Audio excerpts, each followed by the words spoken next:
Alright, welcome back to the channel and welcome to another edition of 2004 WWE's Ruthless Aggression Redone series.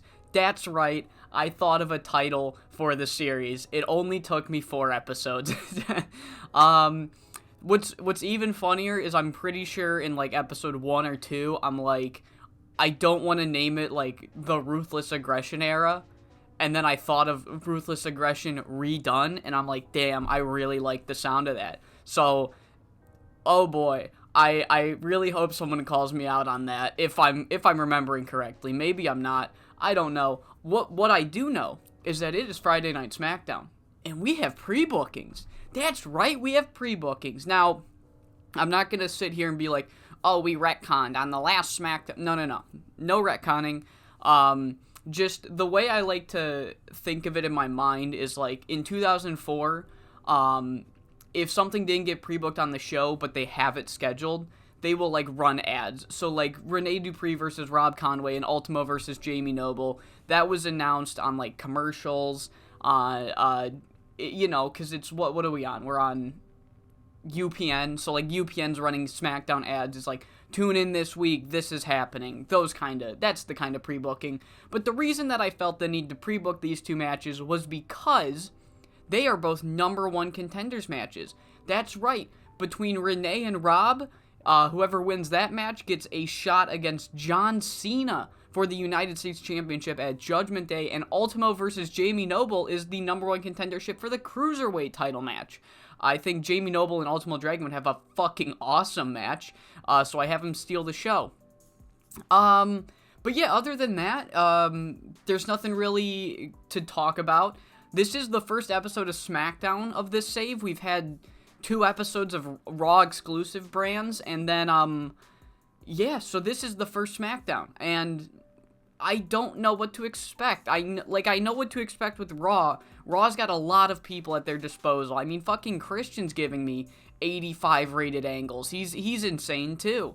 SmackDown, I don't really know. I know I'm 100% positive Kurt Angle, Eddie Guerrero, Undertaker, they're gonna give me good ratings, but other guys like John Cena, which is crazy to say in 2024, but John Cena, JBL, guys where it's like, they're good promos, but is it going to translate? So that's going to be fun to see. But I think that's enough yapping for this episode. Let's get directly in to this edition of Friday Night SmackDown. So we kick off the show with a horrible promo for some reason. That's a fucking shame. It might have been because of the Bashams. I think it was because of the Bashams, which is a tragedy on my part. I thought maybe just non-speaking appearance would... Nope. Alright. At least JBL and Kurt. We start with our interim general manager, Kurt Angle, announcing that he is forced to have JBL win a number 1 contenders match. The board of directors threatened his interim job position by just gift wrapping JBL a world championship match. So they are forcing JBL to win a number 1 contenders match, and that match is going to happen right now. So I think I should explain, the way I'm going to run this angle is that Kurt Angle is still bitter about WrestleMania 20, and as interim GM, he is just going to try to make Eddie Guerrero's life a living hell. So I like to think that he just tries to give JBL the WWE Championship match for no reason after JBL won nothing. And the board of directors, which is just gonna be like our like replacement for Vince McMahon, I guess, just the overseeing power of the general manager. So the board of directors are telling him he has to put JBL in a number 1 contenders match, or else they're not gonna allow JBL to be in this world title match. And here is his number 1 contenders match. It's up against Elijah Burke, which, if you cannot tell, is a few years early, as nobody knows who Elijah Burke is. This is the equivalent of a local guy. I've just brought him up from OVW, just so I used one of my homegrown guys. But yeah, JBL's cheating the system here. Him and Kurt Angle have, technically given JBL a number 1 contenders match, which he easily wins in 5 minutes and 22 seconds. and it gets a 59. So not a great start to the show, honestly. It's been quite a bad show, but JBL celebrates like he just won the fucking lottery again, and him and Angle are just hugging it out and celebrating. And we cut backstage to where we see Eddie Guerrero being interviewed by Howard Finkel. And, yeah, Eddie Guerrero, he's like, look, I guess I'm facing JBL. I don't really care because I have a billion tricks up my sleeve. They can pull whatever bullshit they want. I'm going to come out on top. It doesn't really matter. And then he is jumped by Mark Jindrak. He is jumped, laid out by Mark Jindrak. Mark Jindrak stands over him and he says, Eddie, I was sent by Kurt and JBL to put you in your fucking place. They're giving me a match against you tonight, and if I win, I get a WWE Championship match. I get added to that not to that triple threat. I get added to the World Championship match at Judgment Day. So, buckle up, Eddie, or something. I don't know. Jindrak's probably not a very good promo. 76, this Eddie probably carried the segment. Mark Jindrak, you know. So I was thinking about doing the cabinet. I want to do the cabinet. Like I said in episode 1, I don't know if I'm going to give JBL the full world title run, but I would really like to do the cabinet. I'd like to give him some sort of a push, but I don't know about Orlando Jordan. I would prefer a guy like a Mark Jindrak, somebody like a bodyguard type. I have nothing against Orlando Jordan. I just would like someone different. So I want like JBL to be surrounded by bodyguards and like goons like the Bashams and Mark Jindrak. So Mark, if we do the cabinet, Mark might genuinely be in the cabinet. So a 76 here. We then have Chavo Guerrero come out, who completely protests this next match. He says this is bullshit. I don't think Ultimo Dragon or Jamie Noble either of them should get anything resembling a title match. This is fucking stupid. The fact that whoever wins this match has to face me next week is fucking stupid. I hate this. So yeah, I did forget to mention that. This is my bad. The Cruiserweight Championship match will happen next week. It will not happen at the pay-per-view. It's scheduled for next week, and Chavo is not happy about that. But Ultimo Dragon and Jamie Noble fucking show JBL how to do it, as holy shit, a 76 for Ultimo and Jamie Noble. They have great chemistry. This is gonna be we're running this a lot.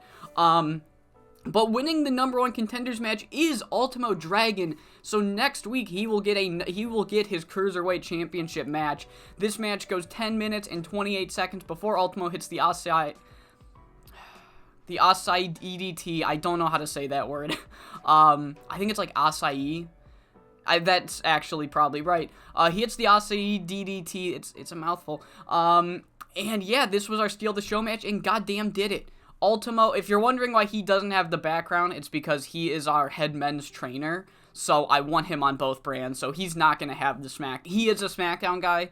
Him and Finley are our men and women's trainers. They are both on SmackDown. They just won't have the background. So just ignore that. So yeah, 76 for this incredible match. The Cruiserweights steal the show.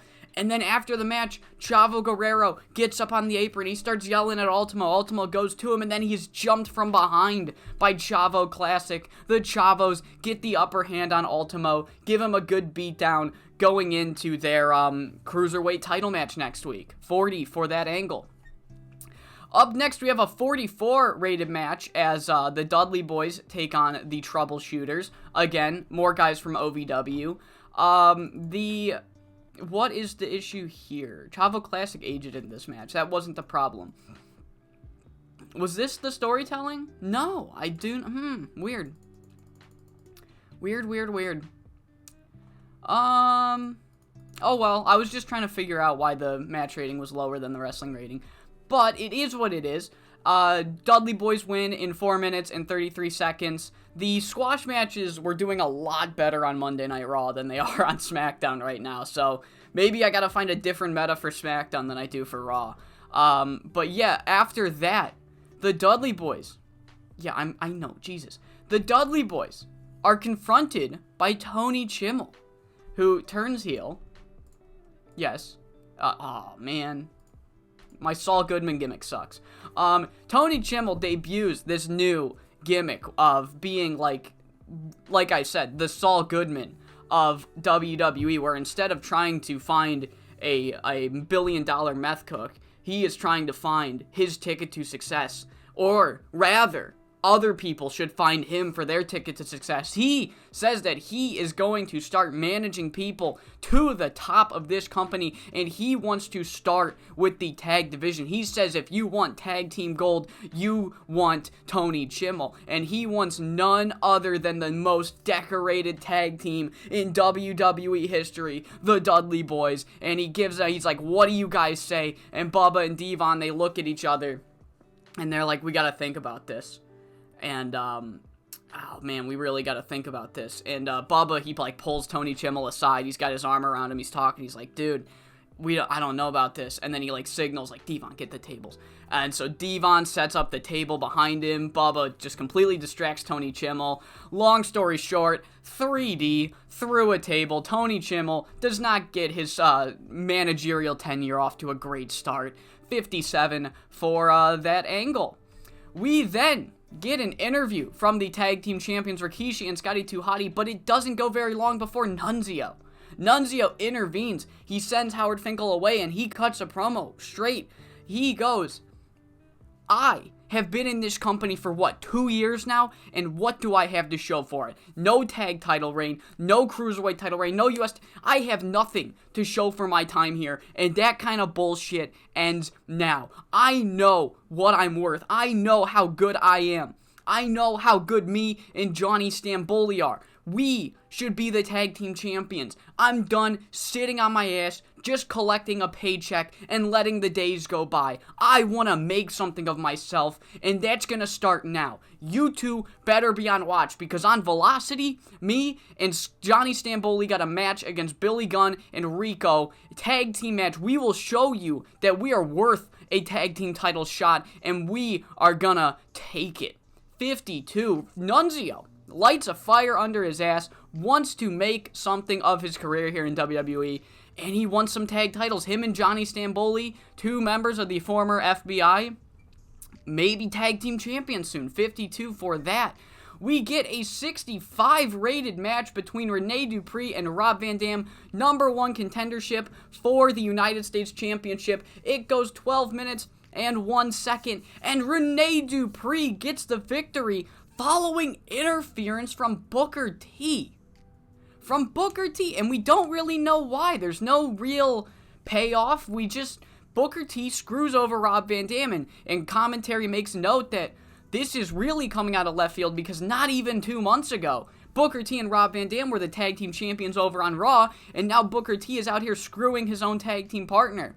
65 rated match. Rene Dupree has now earned himself a title shot at Judgment Day against John Cena. That's John Bradshaw Layfield. John Cena, Rene Dupree. I like the champion second. I am anal about random shit like that. U.S. Championship is set for the pay-per-view. Bang, 65, and then we have John Cena coming out, confronting his new challenger. Rene Dupree starts off, he's like, you came with me with that hippity-hop bullshit last week. No. I will show you that hippity-hoppity garbage crap rap ain't worth shit. And then John Cena just freestyles on him. I can't freestyle. Please, for the love of God, do not ask me. I won't do it. But, like, I don't know. So he calls him the French tickler, I guess. I don't know. 74 for this promo. So John Cena gave me a little decent promo here.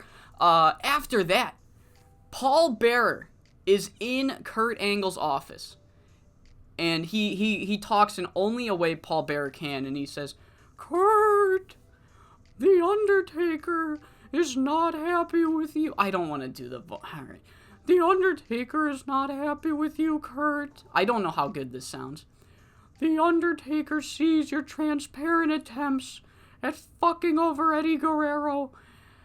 He wants to dub... Okay, Jesus. Okay, so he goes to Kurt Angle, and he essentially sends him a warning, where, Undertaker is not a fan of what Kurt Angle is doing. Undertaker feels like he should be in the world title scene, and Kurt Angle is out here putting whoever he wants in whatever matches he wants. I know that's his job, but you get what I mean. Like, he is forcing JBL into this match just because he thinks Eddie Guerrero will lose to him.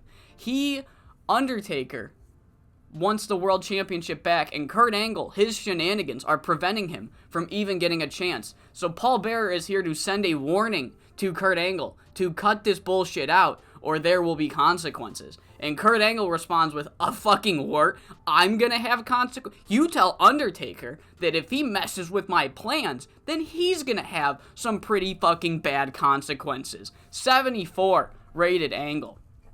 A 71 where Howard Finkel catches up with Booker T backstage, trying to figure out what Booker T did this for, and Booker T's like, really? You gotta ask me that? You don't understand. So we lose the tag team titles. Me and Rob Van Dam lose the tag team titles. We both get drafted to SmackDown, and he wants to go on and pretend like that doesn't exist. First off, no, not on my watch. You don't get to just abandon me, Rob. You don't get to just push me off to the side, okay? And also, I was a tag team partner of him. I know what he's capable of, and let me tell you what he's not capable of. Winning the U.S. Championship. He is nowhere near fit to be a United States champion in this company. So I had to go and do something about it. Since Kurt Angle's too busy titty fucking JBL to actually fix the problems in his brand, I gotta go and be the equalizer. I have to make sure that someone as stupid and pathetic as Rob Van Dam doesn't win the United States Championship. But Booker T is then confronted by Rey Mysterio, who is good friends with Rob Van Dam, who pretty much just says, Booker, what the fuck? What is your problem? I don't know what your beef with Rob is, because it seems like a you problem. Rob is one of my closest friends, and you want to pull some shit like that, then how about you meet me next week? Pretty much. That's just what it is. Rey Mysterio stands up for Booker T, and we will have a Rey Mysterio Booker T match on the next SmackDown. Pre-book that. 71 for this angle. The angles are starting to pick up, so good for that. We then have one final squash match. Again, I think I'm going to have to find a new meta for SmackDown. The squash matches are just not hitting as well as they do on Raw. But our semi-main sees the Big Show take on Rodney Mack. I mean, we don't pretend like Rodney is on Raw or SmackDown. We pretend like he isn't, like, you know, we're not like, oh, this is the local guy, Rodney Mack. I know Rodney Mack's been around, so it gives Big Show even more credibility for beating him. But yeah, Big Show gets the victory here. 57 rated match, and then we get a promo as Big Show is getting his hand raised. His celebration is interrupted by Stone Cold Steve Austin, who is on the Titantron. He doesn't know Big Show's there. He's just talking to the Titantron. He's talking to the fans in SmackDown. He says, I was not able to make the show tonight, but I will be back next week. Next Friday Night SmackDown, the Texas Rattlesnake will be there, and he has one hell of an announcement. If you're excited, give me a hell yeah, hell yeah. And, yeah, Big Show watches the whole thing, not very impressed. Not overly impressed this Big Show is, but Steve Austin shows up on the Tron to announce that he will be on the show next week, and he's got a major announcement with him. 85 for this segment. This was horrible. Oh, man, what the fuck? That sucks. That really sucks. Why is it so bad? It's the awful gimmick, isn't it? It's the fucking awful gimmick. Alright. Oh well. So this angle is just essentially Tony Chimmel talking with Howard Finkel, like the Dudley Boys made the biggest mistake of their career. Maybe first off, a simple no would have just sufficed. But also, I'm Tony fucking Chimmel.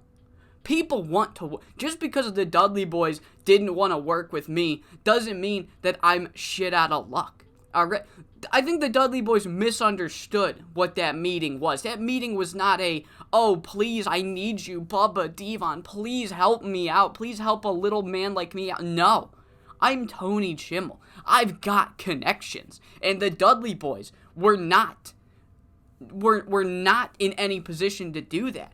I was in the position of power, and they just made a seismic mistake. The Dudley Boys will pay for that. 37, and it's on to the main event with a 75 rated match. The finish was a failure. I just couldn't get a break this SmackDown. I really couldn't get a fucking break. Eddie Guerrero got a 92. Mark Jindrak versus Eddie Guerrero goes about as well as you'd expect for Mr. Mark Jindrak. He got the chance to prove his worth, and he could not do it. Eddie Guerrero defeats him in 12 minutes and 52 seconds with the lasso from El Paso. 75 overall main event. Eddie Guerrero was successful. And then we have an angle where JBL and Kurt Angle try their hardest to jump Eddie Guerrero, but the lights go out. You hear the gong, and when they come back on, Undertaker's got both JBL and Kurt Angle in the chokehold. Kurt Angle's able to break free because I didn't want to make him bump, but he gives JBL one hell of a choke slam, and the Undertaker, he gave them a warning. He gave them a warning in the form of Paul Bearer, and Kurt Angle didn't listen. So there's the punishment, a choke slam for JBL. But Kurt Angle says that Undertaker can't just do shit like that. So who knows what's going to go on from here. But that's how we end this kind of underwhelming edition of SmackDown. Overall, it was fine. 79 rated show. Like I said, it's going to be a lot easier to run Raws. But I feel like we could have gotten a nice 84 if that main event angle didn't, or main event finish didn't fuck me. But it happens. Shit happens. Yeah, that concludes this first edition of SmackDown. It's going to be a bit of a, there's going to be some growing pains on the blue brand. There's going to be a couple growing pains on the blue brand. It's like JBL, no, not JBL. Undertaker, Kurt Angle, and Eddie Guerrero are the only guys you can reliably count on for a promo. As you saw here, JBL gave me some stinkers. Booker T gave me a good one. It was just, Big Show wasn't bad. It was just a crapshoot on who can do what. So, it's just going to be a lot of trial and error. A lot of seeing, is JBL just, do we need to just give up on him already? Was this a one-off? Maybe he's good at promos and this was just a one-off. Who knows? Like I said, we got time to figure it out. Once it starts hitting SummerSlam and like I can't figure this shit out, I gotta make some changes. But until then, I think we'll be fine. So I hope you all enjoyed this first edition of Friday Night SmackDown, and I hope you all come back for the B Show wrap-up. We will be doing both Velocity and then Heat in one episode. I already recorded Sunday Night Heat. It was very weird recording the back half of a video before I've recorded the start of it. So that was something. But yeah, I hope you all enjoyed this episode, and I hope you all come back for episode number 5? Yes, 5.